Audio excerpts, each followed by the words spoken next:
Hello friends, मैं यशवीन आपका स्वागत करती हूँ तक्षशिला ट्यूटोरियल्स के ऑनलाइन चैनल पर। तो दोस्तों, आज है हमारे लेक्चर 11.6। लेक्चर 11.5 में हमने अपने सारे प्रक्रम पूरे कर लिए थे। जैव प्रौद्योगिकी में, जीनी अभियांत्रिकी में जो प्रक्रम हमें पढ़ना था वो हमने कंप्लीट कर लिया था। सबसे पहले प्रक्रम में हमने क्या पढ़ा था? पहला स्टेप हमारा क्या था? कितने स्टेप में? सबसे पहले तो कितने स्टेप में डिवाइड था? 4 स्टेप में डिवाइड था, जिसमें से सबसे पहला स्टेप था वांछित जीन का विलगन। वांछित जीन का विगलन मतलब आइसोलेशन ऑफ डिजायर्ड जीन। उसमें हमने क्या किया था? उस लक्षण को हमने अलग कर पृथक कर लिया था जिसका कैरेक्टर हमें चाहिए था। ठीक। दूसरे में हमने क्या किया था? प्लाज्मिड वेक्टर लिया था। एक वेक्टर लिया था जिसका नाम क्या था दोस्तों? प्लाज्मिड था। कहाँ से लिया था? जीवाणु कोशिका में से लिया था, वो ले लिया था। फिर तीसरे में हमने क्या किया था? इन दोनों को जोड़ दिया था। मतलब स्टेप 1 से जो हमने वांछित जीन लिया है और स्टेप 2 से जो हमने वेक्टर डीएनए लिया है उसको प्लाज्मिड बोला। ठीक, बैक्टीरिया से लिया था ना। उन दोनों को क्या किया? आपस में जोड़ दिया। और चौथे वाले प्रक्रम में, चौथे स्टेप में क्या किया था? हमने उसकी क्लोनिंग कर दी थी। क्लोनिंग मतलब उसकी कॉपी कर दी थी, उसकी प्रतिलिपि तैयार कर दी थी। तो हमारा पूरा प्रक्रम कंप्लीट हो गया था। तो दोस्तों, हमने प्रक्रम पढ़ लिया, उनके टूल्स पढ़ लिए। शुरुआत में हमने अपने पहले लेक्चर में ही टूल्स के बारे में पढ़ा था, जो उपकरण यूज़ होने थे। और दूसरे आगे की तरफ जब हम बढ़े तो आगे के 3 लेक्चर्स में हमने अपनी प्रक्रम पूरी कर ली।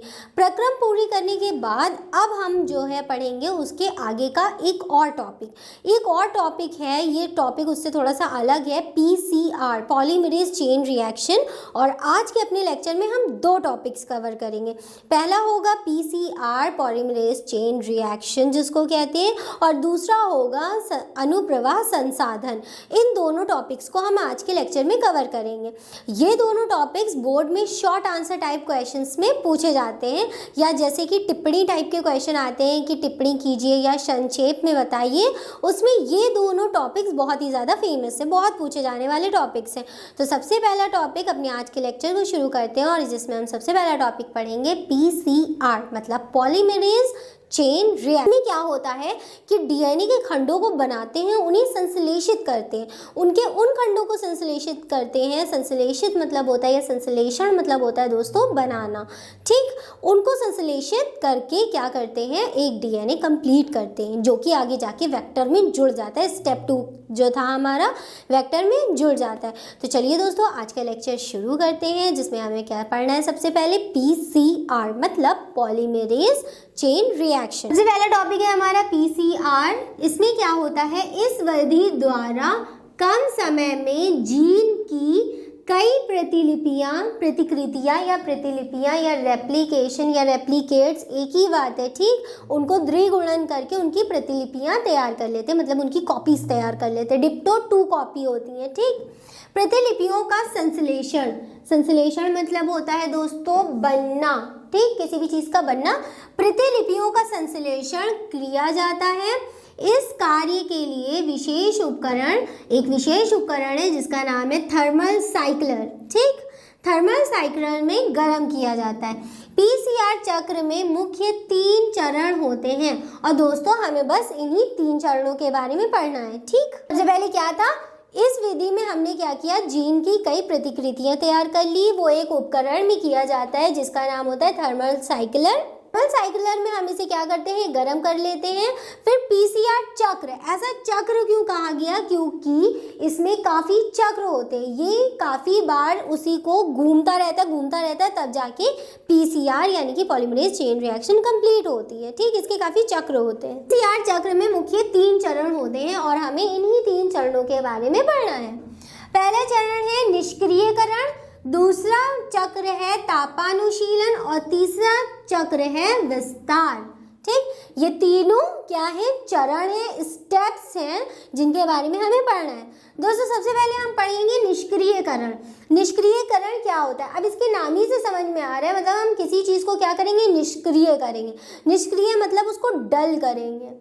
तो देखिए, निष्क्रियकरण में डीएनए को 92 डिग्री सेल्सियस, मतलब काफ़ी ज़्यादा टेम्परेचर है ना, 92 डिग्री सेल्सियस पर 1 मिनट तक, सिर्फ कितने मिनट तक? 1 मिनट तक थर्मल साइक्लर में गर्म किया जाता है। थर्मल साइक्लर दोस्तों क्या था, जिसमें पॉलीमरेज चेन रिएक्शन हम कर रहे थे, उस उपकरण का नाम क्या था, थर्मल साइक्लर। थर्मल साइक्लर में गर्म किया जाता है जिससे उसके दोनों स्ट्रैंड अलग हो जाते हैं। किसके दोनों स्ट्रैंड अलग हो जाते हैं, डीएनए के दोनों स्ट्रैंड्स अलग हो जाते हैं। अब डीएनए के पास दो ही तो स्ट्रैंड है ना, जो एक 5 प्राइम से 3 प्राइम तक जाता है और एक नीचे वाला होता है जो 3 प्राइम से 5 प्राइम तक जाता है। हम फिर भी आपको दिखा देते हैं, कुछ इस प्रकार का होता है हमारा डीएनए। ठीक, एक जो चेन होती है वो 5 प्राइम से 3 प्राइम तक जाती है और एक होती है ये वाली जो 3 प्राइम से कहाँ तक जाती है दोस्तों, 5 प्राइम तक जाती है। ये जो ऊपर डॉट लगा है इसका मतलब इसको प्राइम करके प्रोनाउंसिएट करते हैं। ठीक, 5 प्राइम से 3 प्राइम एक स्ट्रैंड और एक स्ट्रैंड 3 प्राइम से 5 प्राइम। ये कितने स्ट्रैंड हो गए, 2 स्ट्रैंड। निष्क्रियकरण में हम क्या करते हैं, इसको थर्मल साइक्लर के अंदर रख कर, डीएनए को थर्मल साइक्लर के अंदर रख कर 92 डिग्री सेल्सियस पर 1 मिनट तक रखते हैं। 1 मिनट तक रखने के बाद होता क्या है, इसके जो दोनों स्ट्रैंड होते हैं वो अलग हो जाते हैं। मतलब ये जो दोनों स्ट्रैंड है वो क्या हो जाएंगे, अलग हो जाएंगे। एक मान लीजिए यहाँ आ जाएगा और दूसरा मान लीजिए यहाँ आ जाएगा। ये हो गया 5 प्राइम से 3 प्राइम और ये वाला हो गया 3 प्राइम से 5 प्राइम तक। ठीक, ऐसा हो गया। यहाँ पे हमारी कौन सी प्रोसेस कंप्लीट हो गई, निष्क्रियकरण की। दूसरी हमारी है तापानुशीलन। तापानुशील में अभिक्रिया मिश्रण के तापक्रम को घटाया जाता है। यहाँ पे दोस्तों देखिए कितना डिग्री सेल्सियस है, 92 डिग्री सेल्सियस है। टेम्परेचर बहुत ही ज़्यादा हाई है। अब हम क्या करेंगे, इसके टेम्परेचर को कम करेंगे। तापानुशीलन में अभिक्रिया में मिश्रण के तापक्रम को घटाया जाता है। तापानुशीलन में क्या करेंगे, तो इसके ताप को घटाया जाता है। यह सामान्यतः 48 डिग्री सेल्सियस रहता है और यहाँ पर भी ये 1 ही मिनट तक रहता है। ऊपर जब हमने इसको 92 डिग्री सेल्सियस पे रखा था तब भी ये 1 मिनट के लिए था। फिर उसके बाद जब हमने इसको क्या किया, तापानुशीलन में कर दिया, तब ये कितना आ गया, 48 डिग्री सेल्सियस और यहाँ पर भी ये 1 मिनट तक रहेगा। इसे इस तापक्रम पर 1 मिनट के लिए रखा जाता है। ठीक, फिर आगे बढ़ते हैं। इसके बाद ये 2 प्रोसेस हमारी कंप्लीट हो गई। ये हो गई पहली, ये हो गई दूसरी। फिर इसके बाद तीसरी वाली कौन सी थी, विस्तार थी। विस्तार को हम पढ़ेंगे। इसके बाद विस्तार किया जाता है। विस्तार की प्रोसेस होती है जो 27 डिग्री सेल्सियस पर 1 मिनट के लिए होता है। ये तीनों डिग्री सेल्सियस के बारे में ही हमें बस ध्यान में रखना है कि कौन सा कितने डिग्री सेल्सियस पर था। 1 मिनट के लिए होता है। इस चक्र को 34 से 37 बार दोहराया जाता है।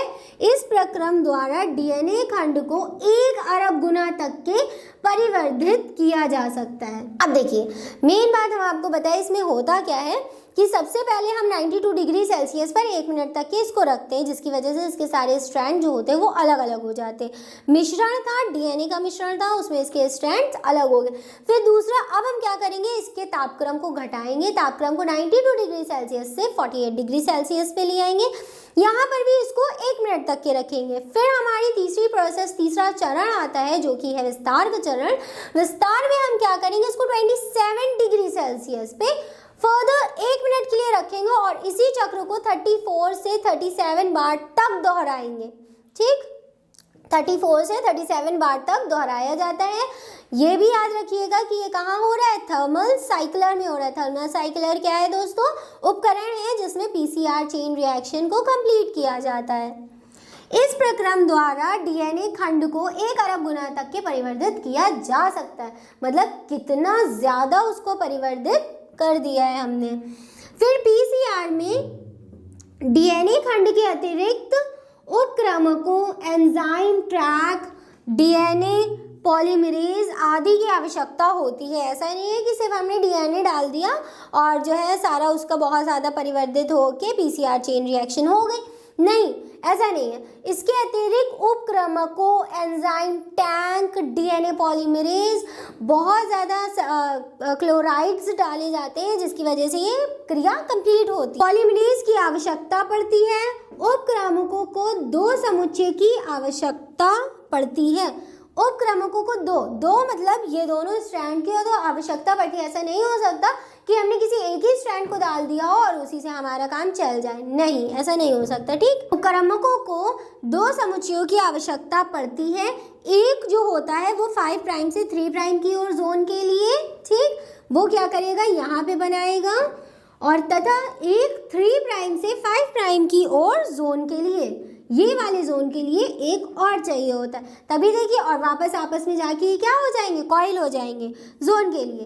प्राइमेज छोटे रासायनिक संश्लेषित अल्प न्यूक्लियोटाइड्स हैं जो डीएनए क्षेत्र के पूरक होते हैं। अब जो यहाँ पे प्राइमेज बने हैं वो एक दूसरे के पूरक, पूरक मतलब होता है सप्लीमेंट्री और कॉम्प्लीमेंट्री। अगर सिंपल लैंग्वेज में बोले तो पूरक मतलब होता है उसी का उल्टा। उल्टा कैसे दोस्तों, हमने जब यहाँ पे देखा था एक चेन 5 प्राइम से 3 प्राइम की तरफ मतलब इस दिशा में जा रही थी, मान लीजिए वो इस दिशा में जा रही थी, तो जो दूसरी थी वो उसकी पूरक थी, वो क्या हो रही थी, उधर से इधर इस डायरेक्शन में आ रही थी। ठीक, इसीलिए कहा जाता है कि जो डीएनए होते हैं वो कॉम्प्लीमेंट्री होते हैं। कॉम्प्लीमेंट्री यानी कि इसके पूरक होते हैं, एक दूसरे के उल्टे होते हैं। अगर एक इस दिशा में जाता है तो दूसरा उस दिशा में वापस आता है। ठीक दोस्तों, संश्लेषित अल्प न्यूक्लियोटाइड्स हैं जो डीएनए क्षेत्र के पूरक होते हैं। अब यहाँ पे क्या होती है, यहाँ पे पूरक की पूरी तरीके से जो होती है वो कंप्लीट हो जाती है और पीसीआर चेन कंप्लीट हो जाती है। पीसीआर मतलब पॉलीमेरेज चेन रिएक्शन, इसका नाम अच्छे से याद करिएगा। फिर हमने क्या पढ़ाया था कि इसमें क्या करते हैं, जो डीएनए खंड होते हैं उनको परिवर्तित करके उनकी प्रतिकृतियां तैयार करते हैं। ये होता किसमें है दोस्तों, ये होता है थर्मल साइक्लर नाम के उपकरण में। ठीक, थर्मल साइक्लर नाम के उपकरण के बाद हमने क्या पढ़ा, ये 3 भागों में डिवाइड होता है, इसके 3 चरण होते हैं। सबसे पहला वाला चरण था निष्क्रियकरण, जिसमें 92 डिग्री सेल्सियस पर 1 मिनट तक के इसको गर्म किया जाता था और इसके जितने स्ट्रैंड होते थे, डबल स्ट्रैंडेड होता है, तो ये अलग हुए जा रहे थे। दूसरे में तपन विशीलन में, क्योंकि टेम्परेचर बहुत ज़्यादा है, देखिए 92 डिग्री सेल्सियस है, तो उसको वहाँ से घटा के 48 डिग्री सेल्सियस पे किया जाता है, जहाँ पर ये फर्दर 1 मिनट के लिए रखा जाता है। फिर विस्तार में हम क्या करते हैं, यहाँ पे इसका टेम्परेचर और कम होता है, 27 डिग्री सेल्सियस हो जाता है और यहाँ पे भी इसको 1 मिनट तक के रखा जाता है। फिर धीरे धीरे करके इनके पूरक न्यूक्लियोटाइड्स बनने लगते हैं और वो रिएक्शन कंप्लीट करने लगते हैं, जिससे क्या होती है, पीसीआर कंप्लीट हो जाती है। तो दोस्तों यहाँ तक के हमें पीसीआर के बारे में पढ़ना था। ये शॉर्ट आंसर टाइप क्वेश्चंस में पूछी जाती है, संक्षेप में या वर्णन कीजिए।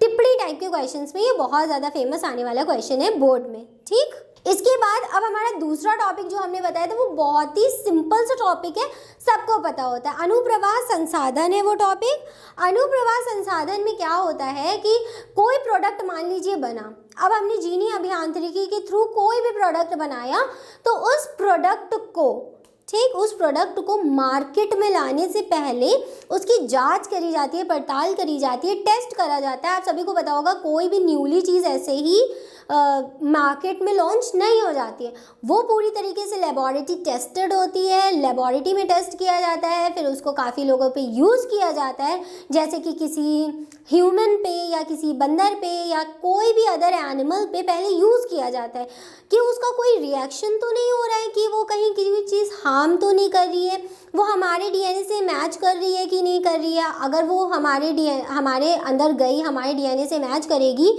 तो ही हमारे लिए उपयोगी है, वरना तो नहीं। वो हमारे अंदर जाके क्या करेगी, रिएक्शन करेगी और अलग अलग टाइप के लक्षण बनाएगी, जिस वजह से अनुप्रवाह संसाधन ये एक अभिक्रिया होती है जिसकी वजह से इनको पहले टेस्ट किया जाता है। ठीक, कोई भी मान लीजिए कोई न्यू चीज़ बनी, कोई भी चीज़, उसे क्या किया, पहले लैब में टेस्ट किया।